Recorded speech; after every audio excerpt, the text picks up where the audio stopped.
Welcome to our conversation for the At the Table blog for the month of August. August is Black Philanthropy Month, which has been celebrated since 2011, and today we're celebrating with two local leaders and philanthropists, Mrs. Catherine Willis and Ms. Ashley Ingram. Welcome to both of you, and thank you for coming. Thank you. I'll take a moment to let you know a little bit about these two fantastic people we have with us. Mrs. Catherine Willis is a dedicated community advocate and volunteer. She spent decades as a teacher for Columbus City Schools. Mrs. Willis's passion for making a difference in the lives of children is evident in just about everything she does. Nearly 50 years ago, she co-founded Friends of Art for Community Enrichment to introduce children to the art and culture of Africa and African Americans. Mrs. Willis founded the Lunch Bunch, which runs the Helen Jenkins Davis Scholarship Fund, which awards scholarships to Black CCS graduating seniors who demonstrate high scholastic and ethical achievements.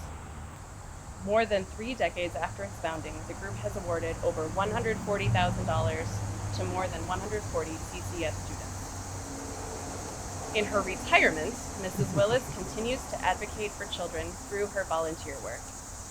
In 2007, she founded Urban Strings, an organization dedicated to supporting underserved minority youth by playing string instruments. Mrs. Willis's commitment to young people of our community is further seen through her 30 years of service on the board of the Columbus Youth Foundation, the Columbus Foundation's first supporting foundation. Among the many, many accolades she has received, Mrs. Willis has been named a Woman of Achievement by the YWCA. She is a 2-time winner of the Jefferson Award for Public Service. She is the 2020 recipient of the Harrison M. Sayre Award from the Columbus Foundation, and she was inducted into the City of Columbus Hall of Fame in 2020. Mrs. Willis, thank you for joining us today. Thank you. We also have with us today Ms. Ashley Ingram. Ms. Ingram is an attorney and director at the Thomas Ingram Law Group, where she serves as a general practitioner to individuals and businesses on a diverse range of matters. Prior to forming Thomas Ingram Law Group, Ashley served as a member of Ernst & Young's exempt organization's tax practice, providing clients with tax guidance and planning related to protecting tax-exempt status and other relevant tax matters. Her knowledge and experience allows her to provide comprehensive counsel to her clients. Among the areas that Ashley provides counsel include litigation, estate planning, probate, taxation, and business law. Not only does Ashley provide her skills to client matters, she provides the same to the community. She shows her passion for the community by spending time volunteering with various pro bono clinics and other opportunities around the city of Columbus, including Zora's House and See It Be It, which she founded herself. Additionally, Super Lawyers has named Ashley a rising star in 2019, 2020, and 2021. Ashley, thank you for joining us today. Thank you for having me. Well, as we begin our conversation, there are 2 things that I will point out, 2 things that I will name. One, I am a white woman gathering today with 2 Black women. I am not the expert here on Black philanthropy. I might have invited them to the foundation, but I am the guest. So I am very thankful to have you 2, and I will try to do due reverence to the history and the values that we're talking about today.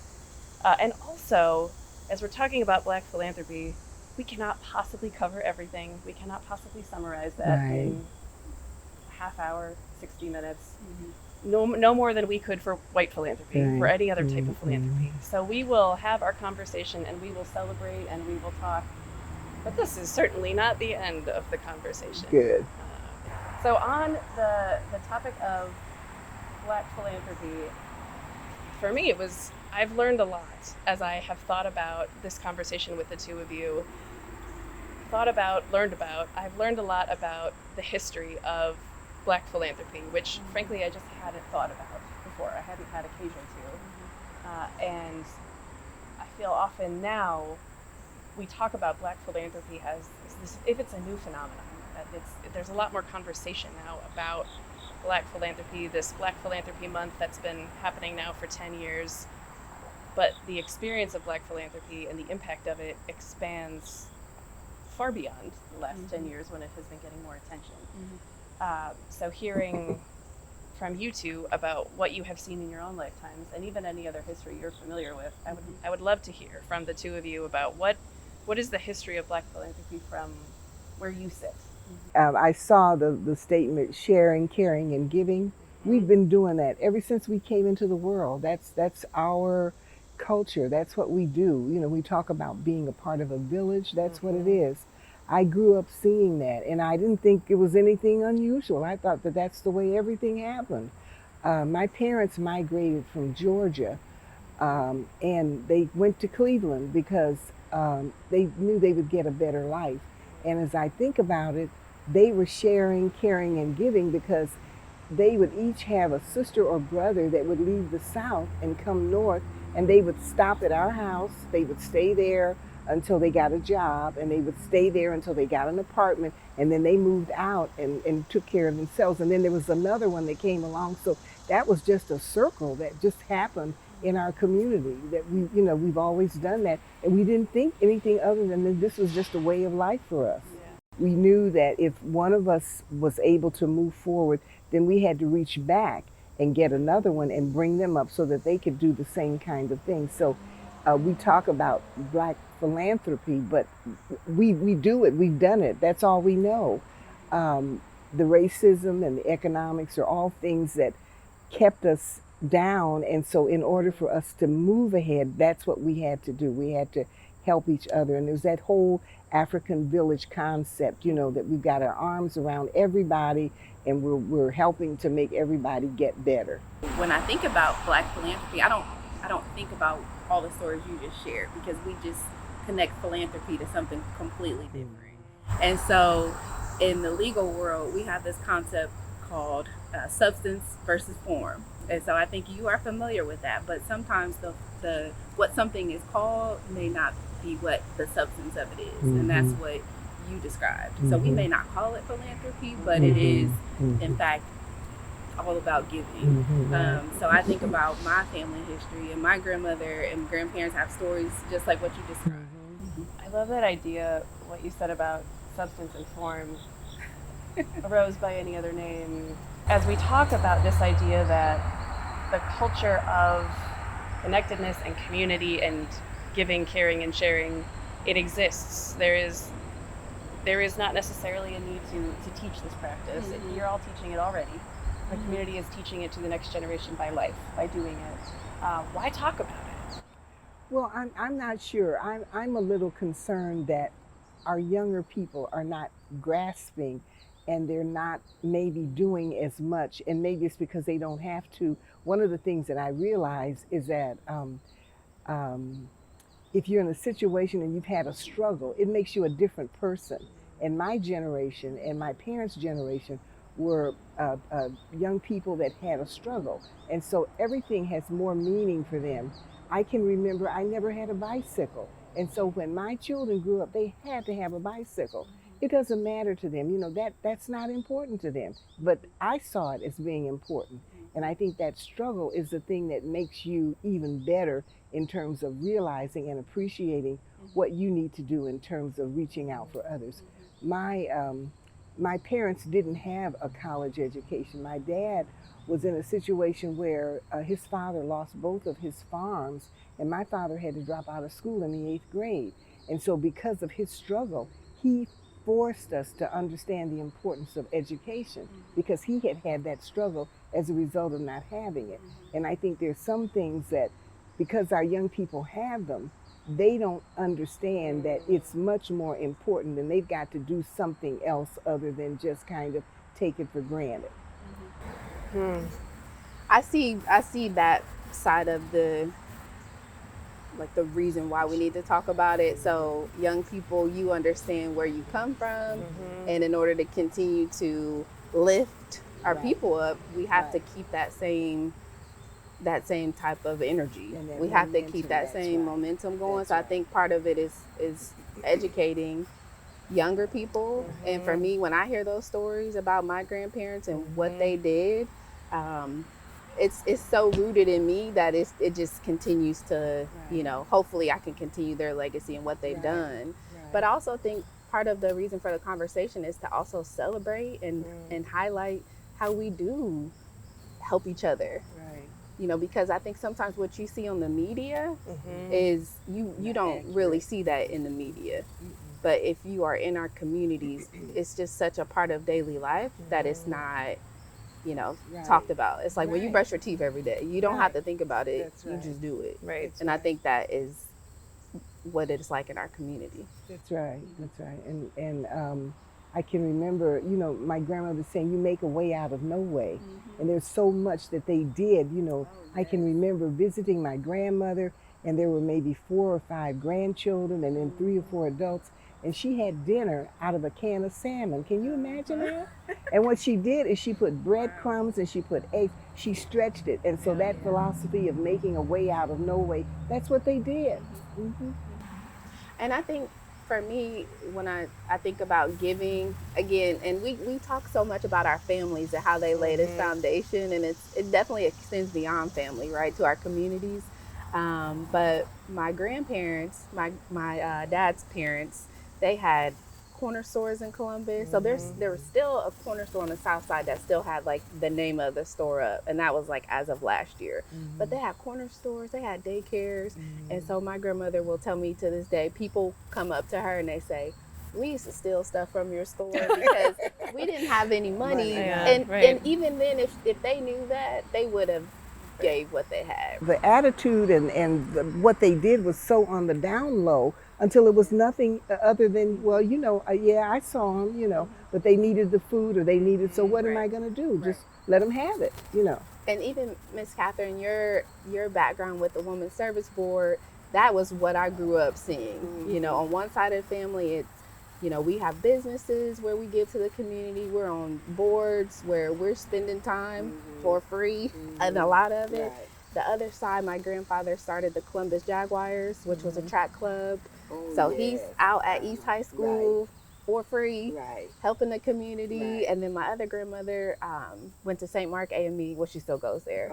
So she's spending all her time with the missionaries, and that's just, but it's just giving, right? Not a lot of, you know, you may not be compensated for that time, but those acts of giving have poured into future generations, right? So that, I think that's why we have to talk about it, to celebrate it, but also to your point, so young people know this is how you got to where you are, and we have to keep that going. That's right. That's very important, right. To your point too, actually, about what shows up in the media, one, Joyce Rogers at Indiana University, she had a really interesting reflection on the idea of talking about Black philanthropy as important because of how the media talks about the Black community in general. And what she said, which I think is unfortunately true, is that a lot of times the image that we see is Black faces as takers and not givers. That they are here to take from society, not to give to it. And this idea that the giving is happening. It's happening through petty theft at the corner store. It's happening through donating at your church. It's happening through your time, certainly your time, through your time. It's happening through opening your couch and your dinner table to whoever needs to be there.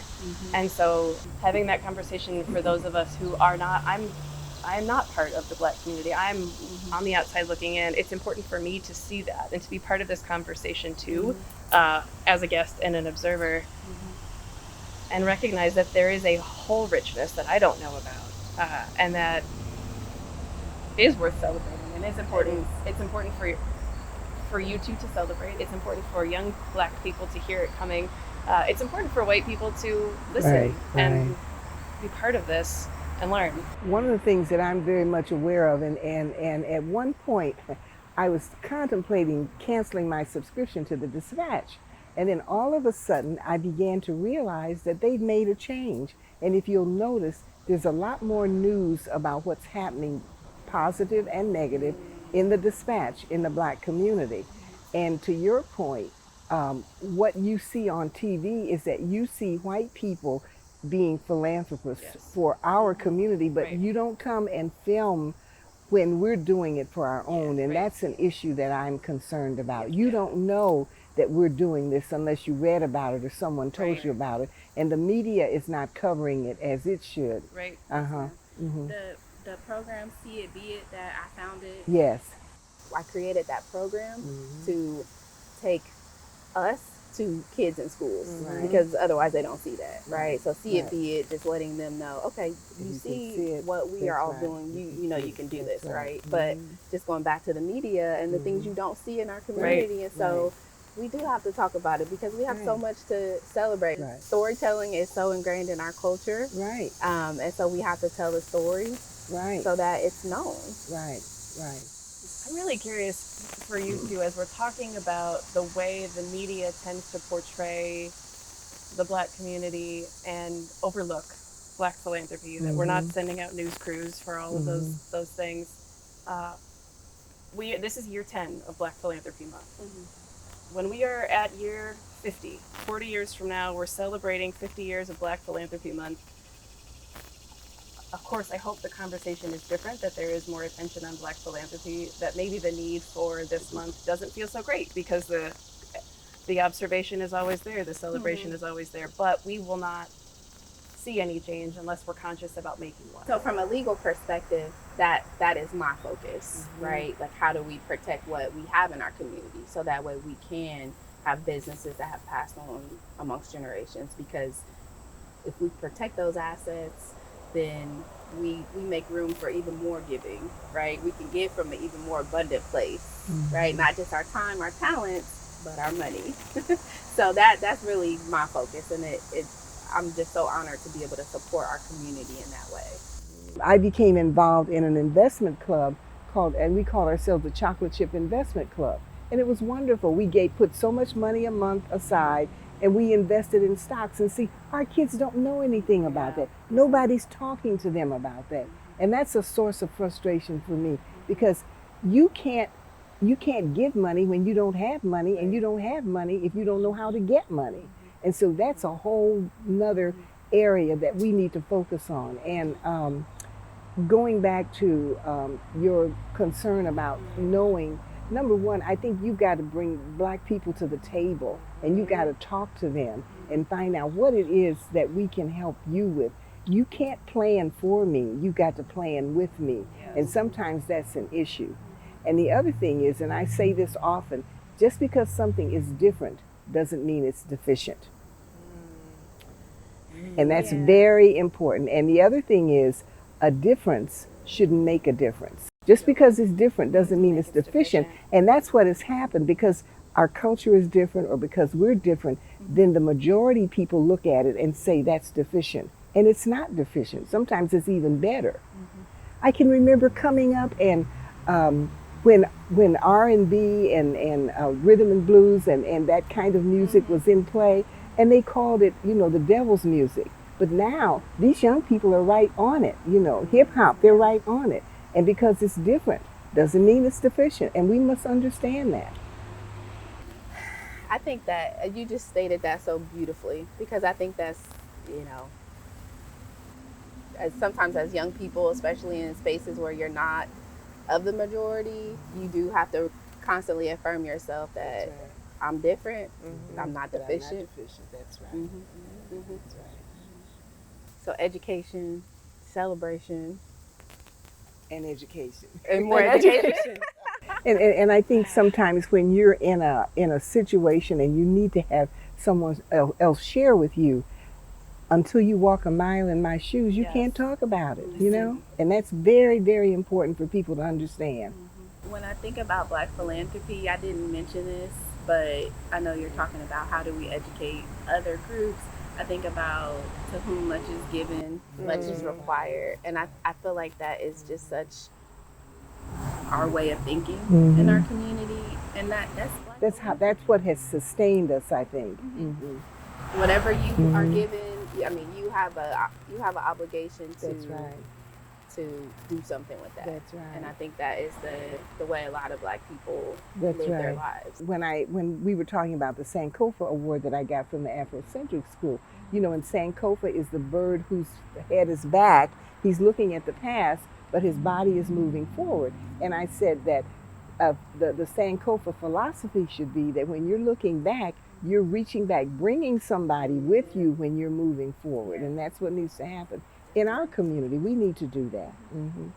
Well, it is hard to even ask about specific projects or organizations in Columbus that you value, because as you've established several times just in this conversation, the richness of Black philanthropy in general, and here in Columbus too, is it's not any one organization, it's not any one project or any one person. It is the permeating culture of generosity and the many, many ways that are sometimes big and get a lot of fanfare, and usually very small and very personal and community oriented.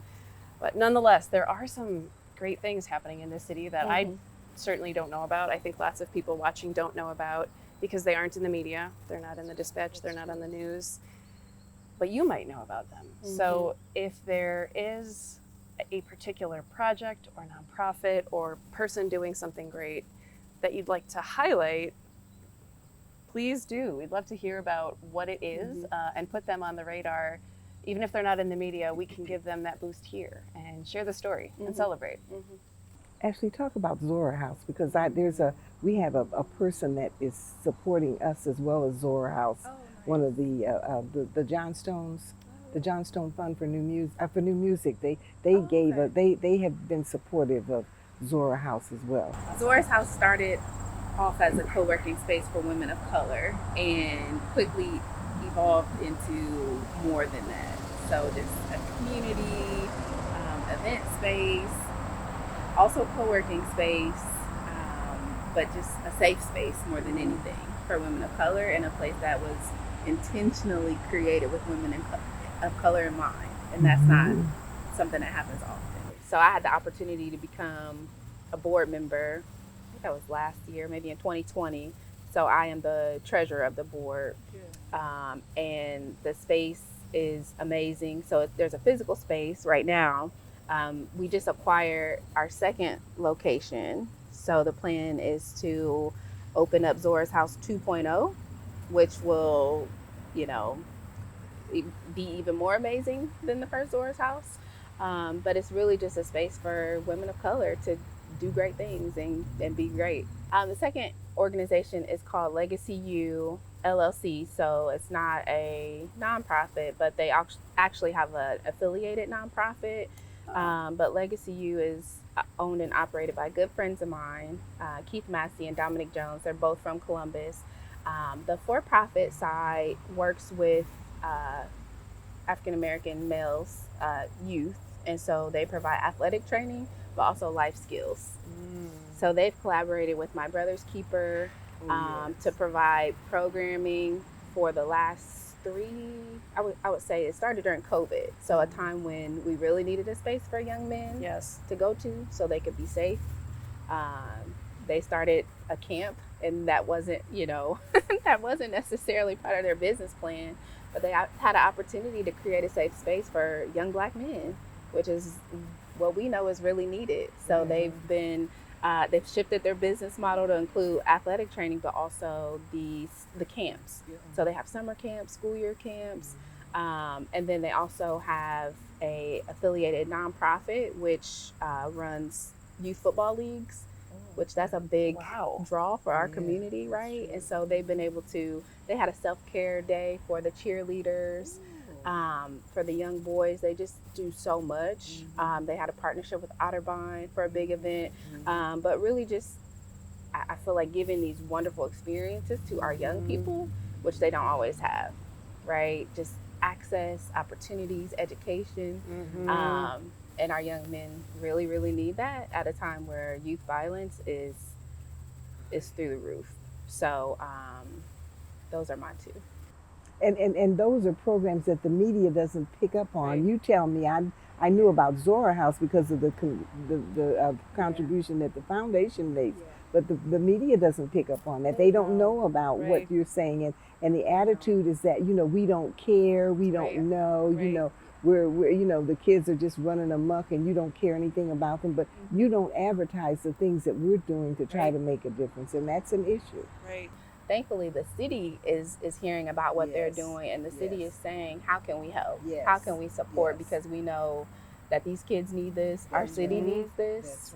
And so the media may not know, but That's and right. actually they did have a 10 TV article not too Okay. long ago, so that was Okay. great. Okay. But just getting out, the message about what we're doing to help, our Right, community. right, To whom right. much is given, That's right. much is required. That's right. Mhm. That's right.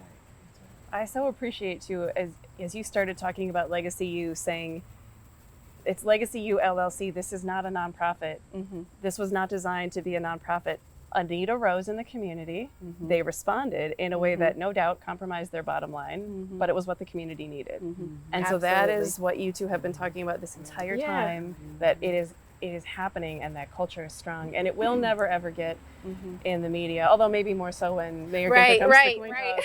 toss. But it will get in Absolutely. our conversations, and that Yes. it's exciting. Urban Strings is a organization that is founded to recruit and to support underserved African American and minority youth to become string musicians.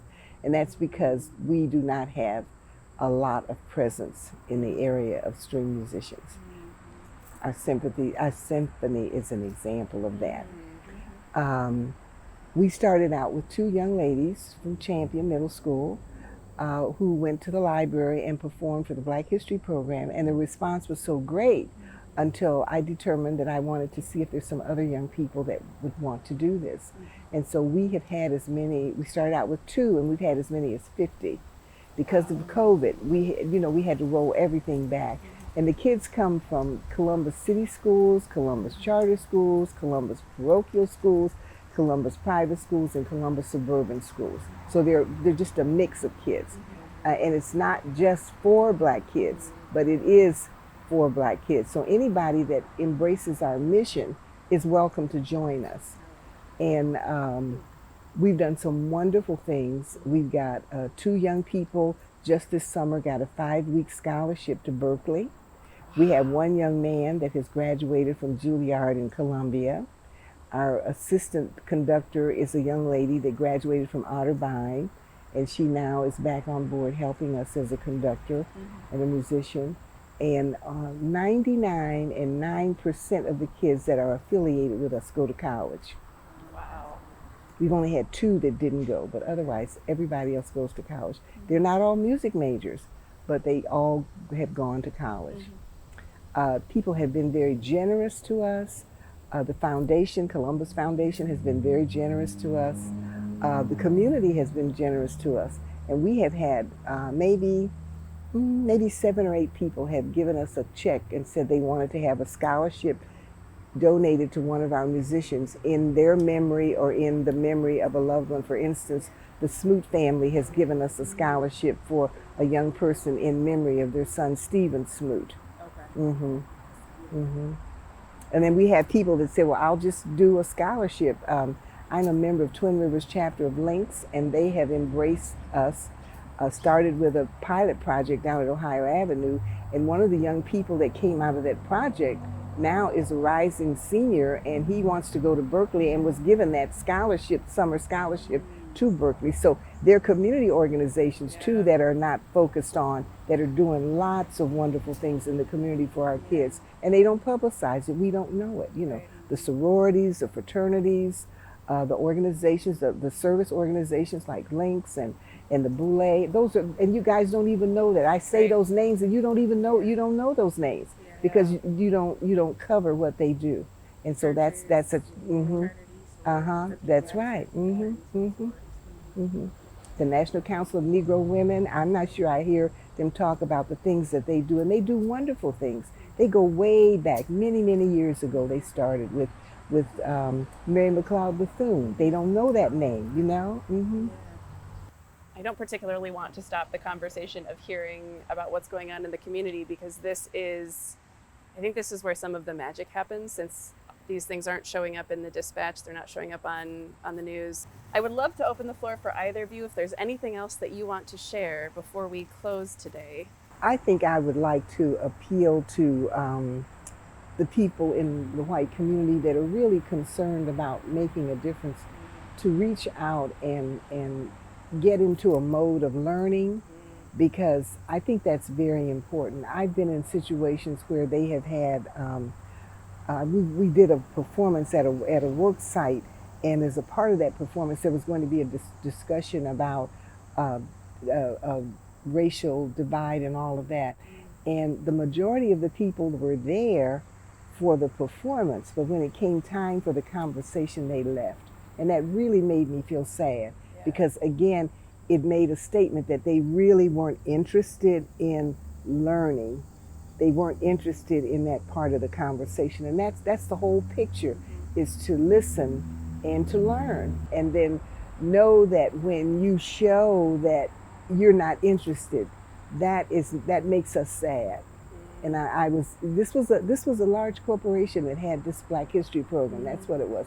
And the kids played, and then they were going to have the discussion during the lunch hour. And when we looked up, when the music was over, they were gone. Thinking about the white community, what is it our job to do differently? And it's really easy to say, well, just listen more. But that's not the whole piece of it. You started off saying, get into a mode of learning. That it's not as simple as, well, I'm just going to call up Ashley and just ask her a couple questions, and then I have listened. A mode of learning is a state. It is ongoing, and it's going to require us, white people who are used to maybe thinking we know how philanthropy works, we know how nonprofits work, to step back and say, well, maybe we're missing some things. And when we start to learn, if we see something that we say, that's not how I would do it, that, rather than being the time to lean in and try to fix it, is the right moment to lean in with humility and not try to fix it. And I heard someone say that, when your hand is open to give, it's also open to receive. And that's very true. Just think about what you receive after you've done something for someone and it's made a difference. Doesn't that make you feel good? Doesn't that give you a whole nother feeling about the importance of it? Thank you. I appreciate that reflection. Mrs. Willis talked about differences not being deficient, right? And I think that is just really, really important. And I think for our community, just celebrating how we give, right? How we show up as philanthropists. I think that's so important to highlight, but also how do we continue to evolve that? And whether that's just through education, learning from people like yourself, because for me, I aspire to, have many, many decades where I can give what you have given, right? And so I think it's also important to listen and learn and figure out, how do we continue to evolve this philanthropy in our community? And of course, I would not be the lawyer that I am if I did not say that, we millennials, we want to do all kinds of cool things and be entrepreneurs and to continue this culture of giving and really building up our community, we just have to make sure we protect what we have and just be good stewards of, what we're being given. So that's kind of how I see this, as a celebration, but also how do we continue, right? How do we continue to have this culture of giving in our community where it's our time, our talents, and our money, because we do need that money in our community. I think to your point of celebration is crucial. Celebration is what keeps energy up. It's what keeps hope up. You're also touching on the other point, which is practical. And so for me, it's all about protecting what we have. And people will come and sit in our office and they'll say, well, I don't have much, but you have a home, you have money in your bank accounts. That's what you have, and it deserves to be protected. It does. Well, I want to thank both of you for spending time with us today at the foundation. It has been so nice to have you here and hear your thoughts on what's happening in the Columbus community, on what has happened and continues to happen in Black philanthropy broadly through centuries, really, of service and generosity and giving, caring, and sharing. And there is lots more in this story, no doubt. So I am eager to continue to learn from it and highlight it and celebrate it wherever we can. Thank you for coming. Oh, listen, thank you. I've enjoyed it. I got a chance to spend some time with Ashley. It's been a pleasure. Thank you both. Right. It has. Thank you.